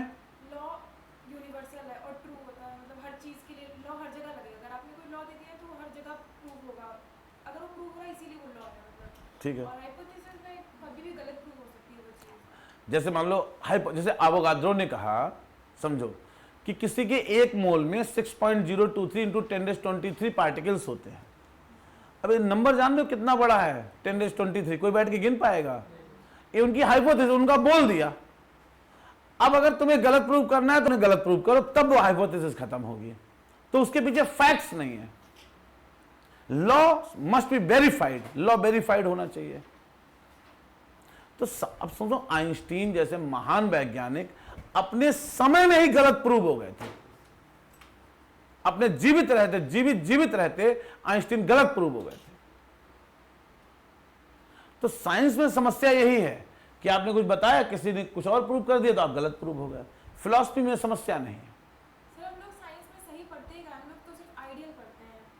हाँ आइडियल पढ़ते हैं, वो बात भी सही है, लेकिन रियल तक हमें पहुंचना तो होता है, कोशिश तो करते हैं। जैसे मान लो आप आइडियल गैस लॉ पढ़ते हो, वंडरवल गैस लॉज भी तो पढ़ते हैं, थोड़ी कोशिश तो करते हैं। और जब आप अपर उसमें जाओगे, PhD वगैरह आप करोगे तो आप रियल पढ़ोगे। अभी 11th-12th के लेवल में एवोगाड्रो नंबर आपने बताया, हमने पूरी साइंस तो इसी के बेसिस पे पढ़ी है। इसी के बेसिस पे पढ़ी है। अब पता नहीं है सही नहीं सही, लेकिन पता अब नहीं जो सही नहीं सही है। practical काम कर रहे हैं, जैसे अब इतना ये सब साइंस पढ़ के लोग इंजीनियर बन रहे हैं, साइंटिस्ट बन रहे हैं। सब इसी पे काम कर रहे हैं। तो तो चलो लिमिटेशन है, ठीक है। अब बात कर रहे थे धर्म की, तो देखो सुनो, जब किसी व्यक्ति को कुछ नहीं पता होता है, समझो इस बात को, तो वो धर्म को मानता है। तो जनरली देखो, जितने भी थोड़े से कम इलिटरेट लोग होते हैं, जो अनपढ़ लोग होते हैं, उनके जीवन में धर्म का बहुत महत्व होता है। वो धर्म को मानेंगे, खूब पूजा करेंगे, पाठ करेंगे। फिर उसके बाद वो श्रेणी आएगी जिन्होंने पढ़ाई लिखाई शुरू कर दी। अब जो पढ़ने लिखने लगते हो, सुनो, हम तुम्हारे भगवान को क्रिटिसाइज नहीं कर रहे हैं, ठीक है, सच्चाई यही है। जब आपने पढ़ाई लिखाई शुरू कर दी, पढ़ाई लिखाई मतलब ये नहीं जो आप हिस्ट्री पॉलिटी पढ़, पढ़ाई मतलब आपकी रेशनैलिटी जग गई। अब आप क्वेश्चन करना शुरू करोगे हर चीज को। ट्यूसडे को नहीं खाना है, क्यों भाई? वेंसडे को कौन मना कर रहा है? वेंसडे को मत खाओ, फिर ट्यूसडे को ऐसा क्या है? क्यों? जवाब ढूंढो, क्यों? तो फिर आपको भगवान आपकी संस्था कमजोर दिखाई देने लगेगी, फिर आपको लगेगा ढकोसला है। इस श्रेणी में हम जैसे लोग, जो इस टाइप के लोग जो थोड़ा बहुत पढ़ लिख लेते हैं, इनका दिन लगता है हम होशियार हो गए, जिनका दिमाग चलने लगता है, वो लोग आ जाते हैं। ऐसे लोग बहुत ज़्यादा आपको पूजा पाठ करते नहीं दिखाई देंगे, जो कहते नहीं हम तो कर्म पे भरोसा करेंगे। फिर एक श्रेणी आती है जो खूब पढ़ लिख लेते हैं, रेशनैलिटी पूरी खुल गई, लेकिन कुछ सवालों के जो अभी भी नहीं ढूंढ पाए। फिर लास्ट फिर कहते हैं जब कुछ सवालों के जवाब नहीं, वो तो भगवान ही बताएगा यार। आइंस्टीन यही तो कह रहे थे। लास्ट तक आते आते आइंस्टीन ने शुरू में यही कहा, भगवान कुछ नहीं है, फलाना है, ढिमाका, हम टाइम मशीन बना देंगे, रिलेटिविटी का सिद्धांत ढूंढ दिया। बुढ़ापे में बोले लास्ट में कि नहीं, कोई तो है जो इस दुनिया को चला रहा है, मैं ढूंढ नहीं पाया हूं उसको, और लास्ट में भगवान पे भरोसा किया। तो भगवान है या नहीं है ये तो किसी को नहीं पता, पर जैसे जैसे हम सवालों के जवाब ढूंढते चले जाएंगे। हम इस ब्रह्मांड में क्या है अंदाजा है तुम लोगों को? कुछ नहीं है। पृथ्वी, सूर्य, एक सौर मंडल, गैलेक्सी, और ऐसी अरबों खरबों गैलेक्सीज, जो हमारा नियरेस्ट तारा है उस तक पहुंचने में पता नहीं कितने लाख लाइट ईयर्स लग रहे हैं। लाइट ईयर्स, लाइट ईयर का मतलब क्या है? लाइट ईयर का मतलब क्या है? लाइट ईयर का मतलब क्या है? प्रकाश वर्ष। इसका मतलब क्या है सौम्या? हाँ स्नेहा। जैसे सर क्या बोलते हैं, सन से जितना लाइट आने में यहाँ पे सर एक ईयर की ड्यूरेशन जितना सर लाइट ट्रैवल करती है। ठीक है, लाइट समझते हो आप? लाइट की वेलोसिटी क्या है?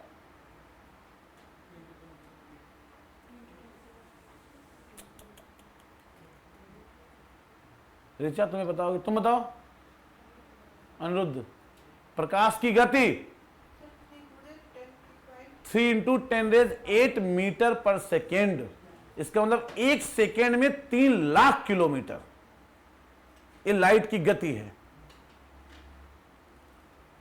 तो जो चीज एक सेकेंड में 3 लाख किलोमीटर चल रही है, उसे लाखों वर्ष चलना पड़ेगा, लाखों वर्ष, तब जाके आप सबसे नियरेस्ट तारे पहुंचोगे। और ऐसे अरबों खरबों तारे हैं।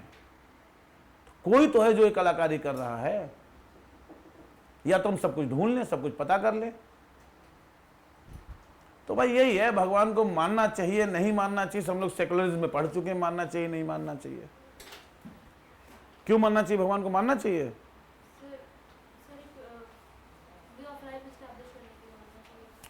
तो भगवान को सिर्फ इसलिए मानो, भगवान को इसलिए नहीं मानो कि हनुमान जी का व्रत रखेंगे तो एग्जाम निकल जाएगा, एक कुछ नहीं होगा, वो पक्का है।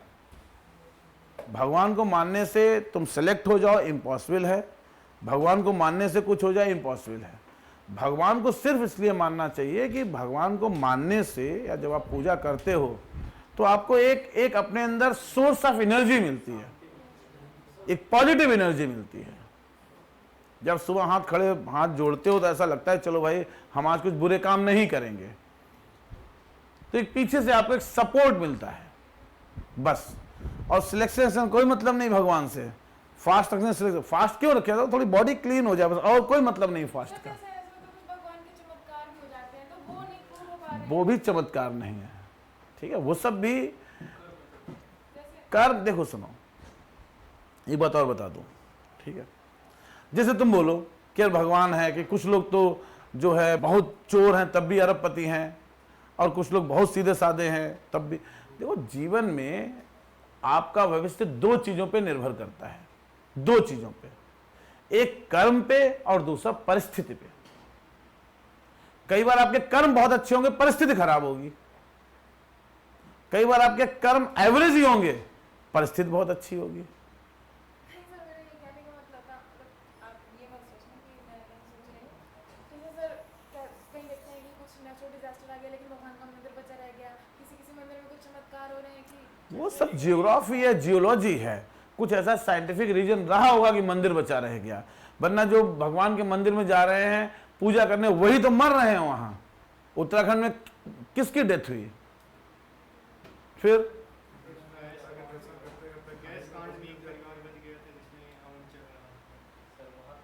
गैस का यहाँ हवन जल रहा था, इतना टाइम हवन जला, अच्छा इसको बचा दो।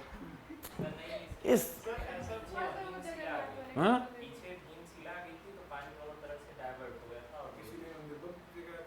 हो सकता, सुनो, ये सब इतना टाइम भगवान के पास नहीं, वो अपना मंदिर बचाए।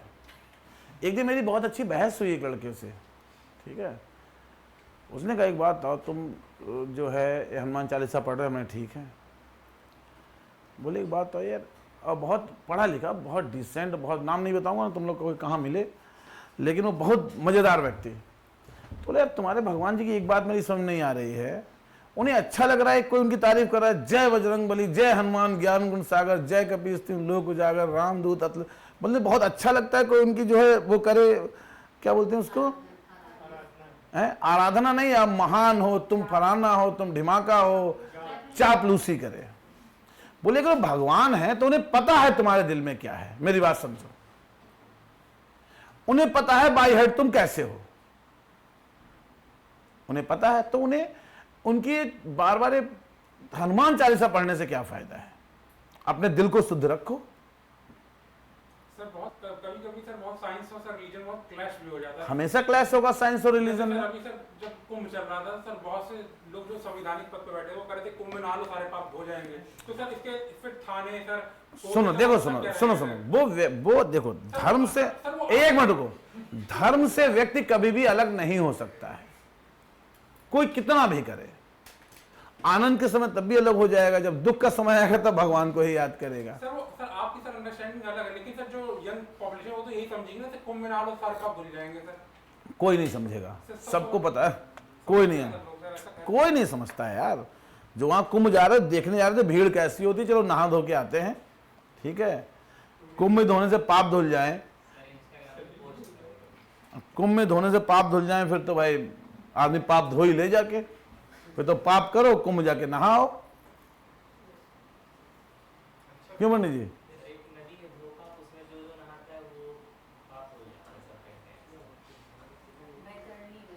तो धर्म, ध्यान सुनो, धर्म की उत्पत्ति लोगों के जीवन को व्यवस्थित करने के लिए हुई थी, लेकिन फिर धर्म का स्वरूप थोड़ा बदल गया, पहली बात।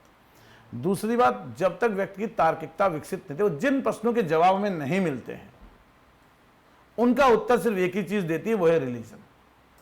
जिनके उत्तर पहले तो भी माना जाता है धरती वो भगवान विष्णु के वो का है, नाग है, उसके उस पर बैठी हुई है, और जब वो करवट लेते हैं तो भूकंप आते हैं। आते नहीं आते भाई?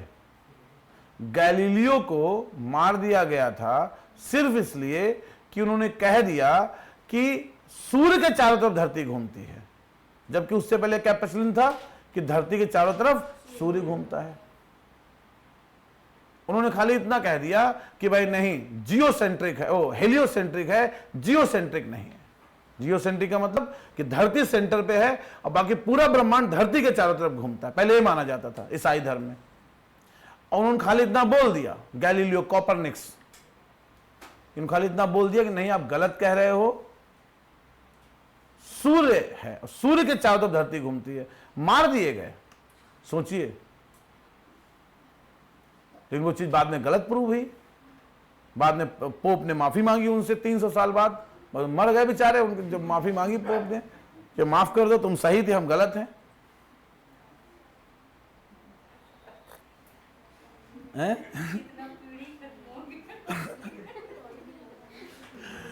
तो यार धर्म का तो खेल चल ही रहा है बेटा। अगला लिखो भाई। हैं? किसको? अरुणा राय बनाम यूनियन ऑफ इंडिया। तो इस मामले में सुप्रीम कोर्ट ने नागरिकों में वैज्ञानिक दृष्टिकोण विकसित करने की सिफारिश की। Union of India versus Naveen Jindal 2004। Union of, हाँ बेटा,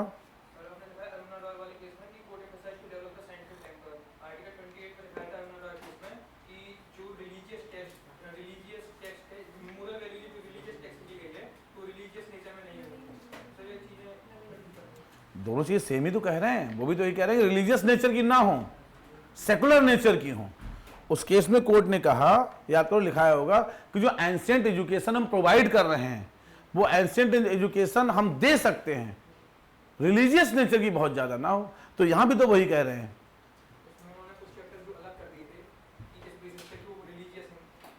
तो यहां भी तो यही कह रहे हैं कि भाई वो जो प्योर रिलीजियस कंटेंट ऑर्थोडॉक्सी पर आधारित है उसे अलग करो, साइंटिफिक टेम्पर डेवलप करो, बच्चों में वैज्ञानिक दृष्टिकोण डेवलप करो। यहां भी तो वही कह रहे हैं।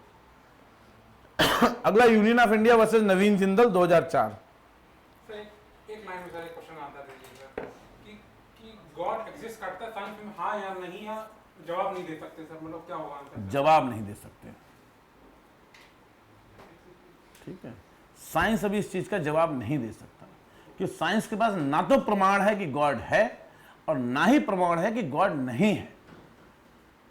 Science is based on the facts, experiment. तो भाई जब तक साइंस के, या तो उसे पता चल जाए भगवान नहीं है तो वो जवाब देगा, उसे पता चल जाए भगवान है तो वो जवाब देगा। तो साइंस जवाब नहीं दे सकता, ठीक है। अगला देखो, union of India versus Naveen Jindal 2004।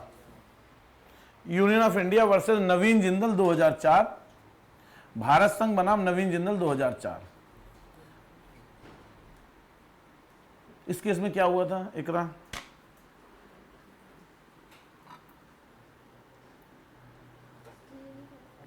वकील साहब बताओ।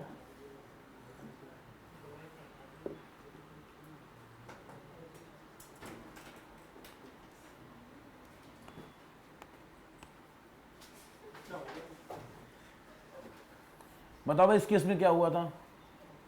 सुनो भाई, समय इस केस में क्या हुआ था? नवीन जिंदल का बहुत फेमस केस है। तो नवीन जिंदल साहब कोर्ट गए, ठीक है। देखो इस केस से पहले हम लोगों को प्राइवेट प्लेस पे झंडा फहराने का अधिकार नहीं था, और उसके पीछे कारण सरकार ने यह दिया था कि जब हम झंडा फहराते हैं, ठीक है, कई बार वो झंडा उसका गिरा जाता है, जमीन पे पड़ा रहता है, इससे झंडे का क्या होता है? अपमान होता है, ठीक है। तो पब्लिक प्लेस पे हम झंडा नहीं फहरा सकते। नवीन जिंदल साहब कोर्ट गए और उन्होंने कहा नहीं, ये अधिकार तो हमारा होना चाहिए। तो इस केस में कोर्ट ने फैसला नवीन जिंदल के पक्ष में दिया और कहा, ध्यान रखेंगे कि right to hoist flag is a fundamental right under article 19(1)(a। आप खुद को एक्सप्रेस कर रहे हो कि झंडा जो रोहण है वह अनुच्छेद 19(1)(a) के तहत हमारा मौलिक अधिकार है। लेकिन साथ साथ कोर्ट ने यह भी कहा कि due emphasis should be given article 51(a)(a) कि रेस्पेक्ट द नेशनल फ्लैग, कि आप वो भी आप झंडा फहराओ लेकिन साथ ही साथ फिर आप झंडे को क्या करो? रेस्पेक्ट भी करो। तो इसमें फंडामेंटल ड्यूटी संबंधित इतना ही है, ठीक है। तो लिखो भाई,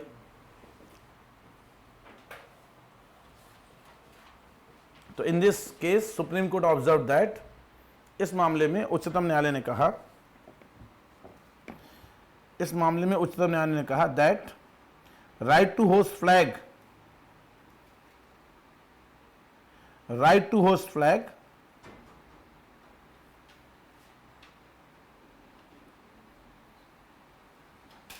is a fundamental right under article 19, is a fundamental right under article 19(1)(a) 19(1)(a) कि झंडारोहण अनुच्छेद 19(1)(a) के तहत मौलिक अधिकार है, मौलिक अधिकार है। हाउएवर, मौलिक अधिकार है। हाउएवर,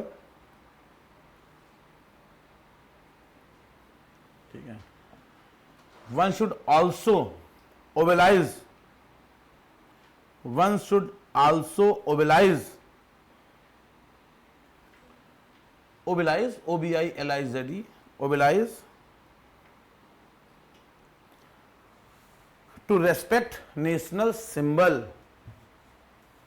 परंतु व्यक्ति को राष्ट्रीय प्रतीकों के सम्मान के कर्तव्य का मान होना चाहिए, कि कर्तव्य का मान होना चाहिए।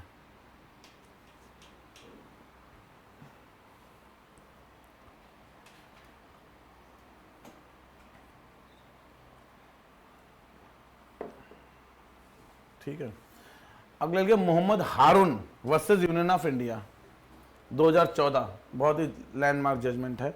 Mohammad Haroon versus union of India 2014, Muzaffarpur riot case के नाम से जाना जाता है। मुजफ्फरपुर राइट केस, मुजफ्फरपुर दंगा, RIOT, मोहम्मद हारून वर्सेस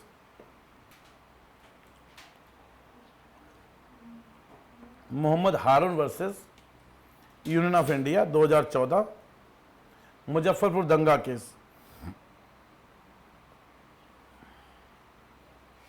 अब इसमें देखो इन्होंने कहा, मतलब इसमें जजमेंट था कोर्ट का कि जो सोशल हार्मोनी मेंटेन करना है वो राज्य का काम तो है ही, लेकिन साथ ही साथ सिटीजन्स की ड्यूटी भी है सोशल हार्मोनी मेंटेन करना।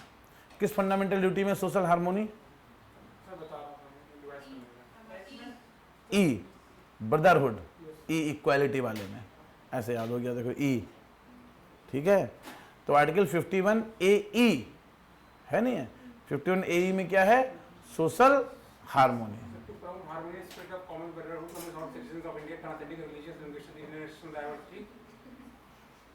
ठीक है, अरे वाह, ठीक है भाई। तो लिखो court observe that, court observe that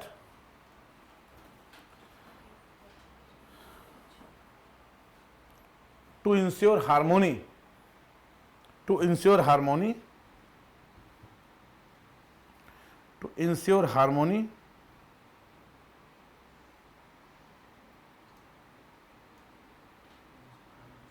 is duty of society also। तो न्यायालय के अनुसार duty of society also, to ensure harmony is duty of society also. न्यायालय के अनुसार, ठीक है। हार्मोनिक क्या बोलते हैं? सामाजिक सद्भाव, सामाजिक सद्भाव बनाए रखना, सद्भाव ही तो बोलते हैं। सामंजस्यता, समरसता, समरसता, ठीक है, वो लिख लो। सामाजिक समरसता बनाए रखना, बनाए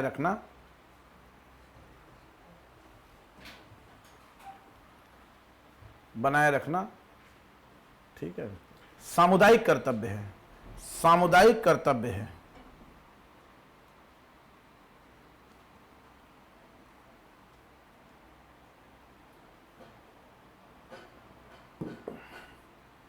अगला Javed versus state of Haryana 2003, Javed versus state of Haryana 2003, Javed versus state of Haryana 2003।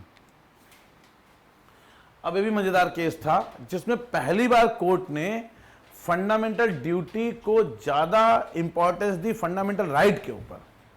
देखो, बच्चे पैदा करने का अधिकार, ठीक है, किस अधिकार में आएगा? आर्टिकल 21 में आएगा, जीवन के अधिकार में आएगा भाई। आएगा नहीं आएगा भाई?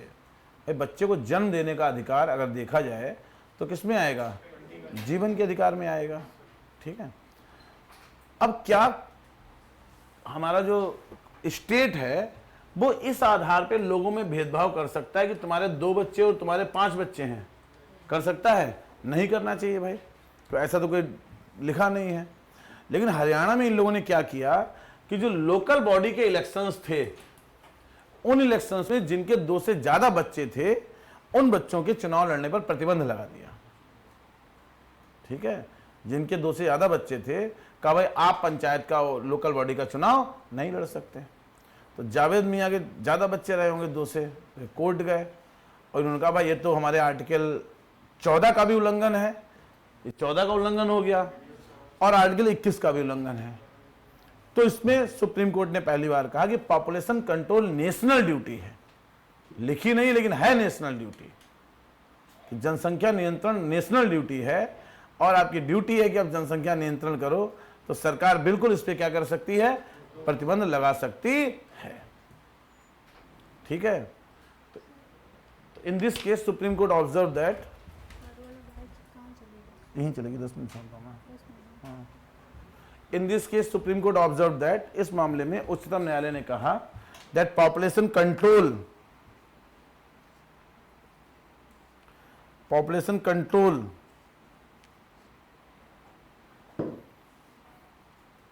Is a national duty.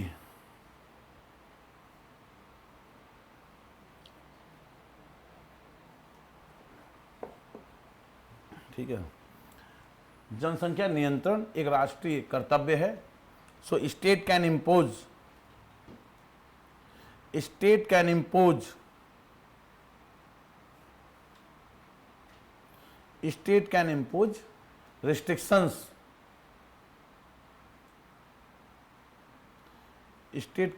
restrictions to promote fundamental duties। अतः राज्य सब क्लॉज ए में, अब पॉपुलेशन कंट्रोल कहीं लिखा तो है नहीं, चलो नेशनल ड्यूटी में कर सकते हो। अतः राज्य, ठीक है, अतः राज्य क्या कर सकता है भाई? हैं? हाँ, अतः राज्य उचित प्रतिबंध लगा सकता है। अरे यार, राज्य स्टेट आर्टिकल 12 राज्य है यहाँ।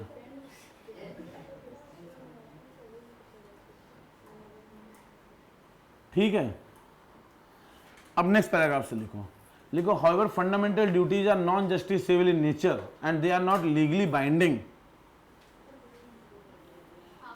However fundamental duties are non justiciable in nature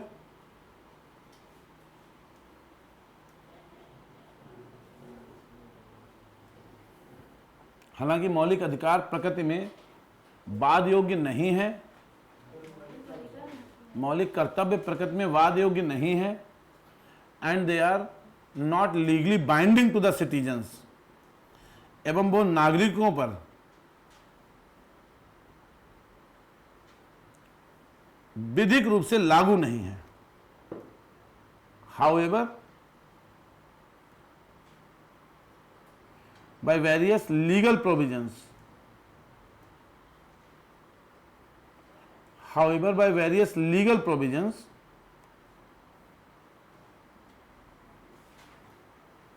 हालांकि विभिन्न विधिक प्रावधानों द्वारा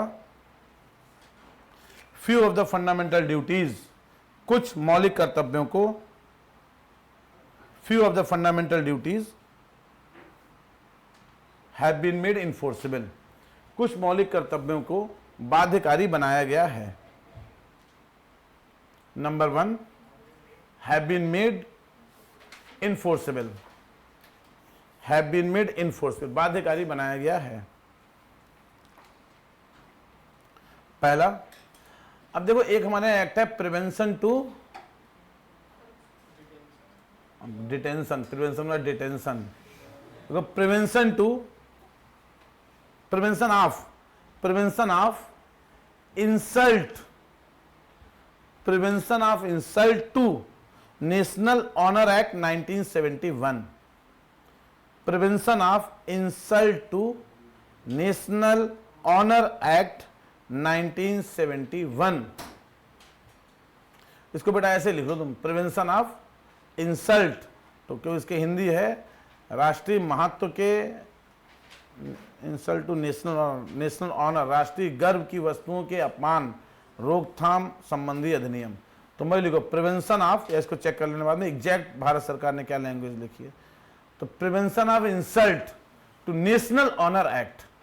अब नेशनल ऑनर का मतलब क्या है कि राष्ट्रीय गर्व की जो चीजें हैं, तो हमारा झंडा हो गया, राष्ट्रीय गीत हो गया, कॉन्स्टिट्यूशन हो गया।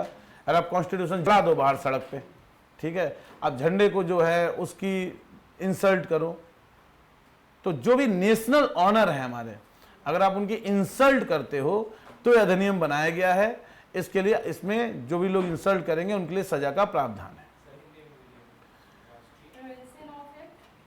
प्रिवेंशन ऑफ इंसल्ट, इसकी हिंदी एक बार चेक कर लो, इसकी हिंदी बहुत खतरनाक। हाँ लिखो भाई, राष्ट्रीय सम्मान अपमान निवारण अधिनियम 1971। राष्ट्रीय, इसकी हिंदी देख लिया करो तुरंत, राष्ट्रीय सम्मान अपमान निवारण अधिनियम 1971, ठीक है। तो एक किससे संबंधित है, मुझे मतलब जो भी आप, तो एक तरीके से जो नेशनल फ्लैग की आप रेस्पेक्ट करोगे उसी को तो इन्होंने इन्फोर्सबल बनाया है, बनाया नहीं बनाया भाई, ठीक है।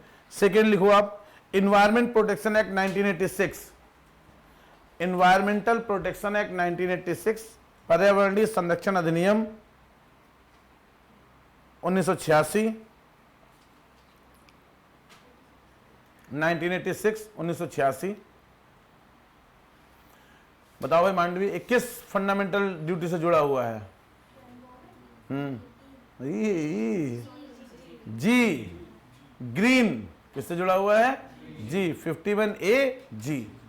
तो आप एनवायरनमेंट को प्रोटेक्ट करेंगे, अगर आप एनवायरनमेंट को गंदा करेंगे, कूड़ा वूड़ा बाहर फेंकेंगे तो भाई दंडनीय अपराध है, ठीक है। तीसरे को dowry provision act, dowry provision act 1961, एक किससे जुड़ा हुआ है, ई से, जिसमें महिलाओं के लिए जो डेरोगेटरी प्रैक्टिसेस हैं उसको समाप्त करना है।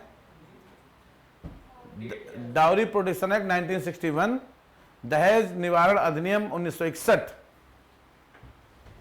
दहेज निवारण अधिनियम 1961। अगला लिखिए, various section of BNS on hate speech, various sections of BNS on hate speech. तो घृणा वाक्य पर various sections of BNS, Bharatiya Nyaya Sanhita, on hate speech, hate speech, तो घृणा वाक्य पर बीएनएस के विभिन्न सेक्शन। तो ये किस फंडामेंटल राइट ड्यूटी से जुड़ा होगा, ई से, ये भी जुड़ा है भाई, ब्रदरहुड है नहीं, ये भी उससे जुड़ा है।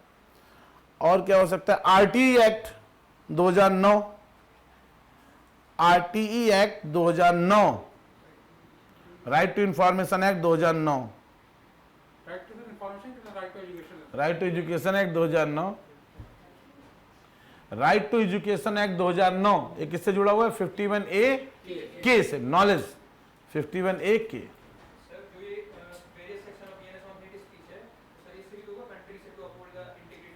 हाँ वो भी कह सकते हो, इंस्टीट्यूशन रिस्पेक्ट करो, ठीक है। एक कुछ हमने लॉज बनाए हुए हैं, तो जो फंडामेंटल ड्यूटीज हैं दे आर मोरल ओब्लिगेशन।